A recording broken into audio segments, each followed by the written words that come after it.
আমি বহুত দুই বছৰ মানৰ পৰা পাই আছোঁ মেক্সিমাম যিটো মৃত্যু হৈছে ল'ৰাবিলাক KTM বাইকেদি হৈছে।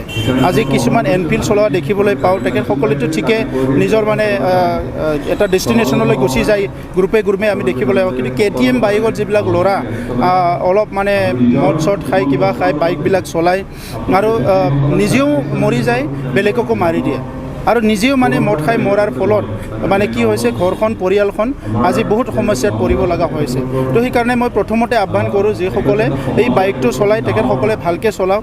আৰু আমাৰ অঞ্চলত বহুত যিখিনি ৰিপৰ্ট হৈ আছে মেক্সিমাম এক্সিডেণ্ট এই টিনেজ কম বয়সৰ ল'ৰা ছোৱালী সেই KTM বাইকৰ দ্বাৰা দি মৰি আছে, মানে এক্সিডেণ্ট হৈ জীৱন মানে গৈ আছে। সেইকাৰণে মই আহ্বান কৰিছোঁ বাইকটো ভালকৈ চলাওক, আৰু নহ'লে মই এইটো কথা ঠিক কৰিছোঁ, আমি কি আছে কোম্পানীলৈ চিঠি লিখিম যে এই বাইকটো আমাৰ অঞ্চলত বিক্ৰী কৰিব নালাগে।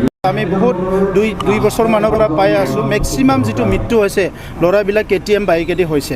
আজি কিছুমান এনফিল্ড চলোৱা দেখিবলৈ পাওঁ, তেখেতসকলেতো ঠিকে নিজৰ মানে এটা ডেষ্টিনেশ্যনলৈ গুচি যায় গ্ৰুপে আমি দেখিবলৈ পাওঁ, কিন্তু KTM বাইকত যিবিলাক ল'ৰা অলপ মানে মদ চদ খাই কিবা খাই বাইকবিলাক চলায় আৰু নিজেও মৰি যায়, বেলেগকো মাৰি দিয়ে আৰু নিজেও মানে মদ খাই মৰাৰ ফলত মানে কি হৈছে ঘৰখন পৰিয়ালখন আজি বহুত সমস্যাত পৰিব লগা হৈছে। তো সেইকাৰণে মই প্ৰথমতে আহ্বান কৰোঁ যিসকলে এই বাইকটো চলায় তেখেতসকলে ভালকৈ চলাওক।